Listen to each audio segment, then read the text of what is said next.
গাছটা কাটছো। একটু গান করো তো একটা আম নিয়ে। গড়িটি আম পাড়া পিয়ারা কাঁচা লঙ্কা ছাড়া মাখবো কি করে। বাহ, ভালো হচ্ছে, ভালো হচ্ছে। আরে আবার একটু। করেছি নুন তেল দিয়ে আচ্ছা করেছি খাবো কি করে, খাবো কি করে। বাহ, তোমার এই এতগুলো আম।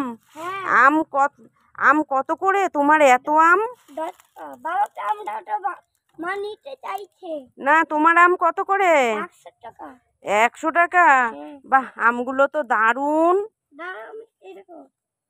কই দেখি, আম বিক্রি হবে? হ্যাঁ বাবা, এই গাছ পাকা আমটা দেখো। ওই দেখ কত আম। উরে বাবা, তোমরা এত আম কি করো? আমরা আমরা বিক্রি করি। বিক্রি করো? হ্যাঁ।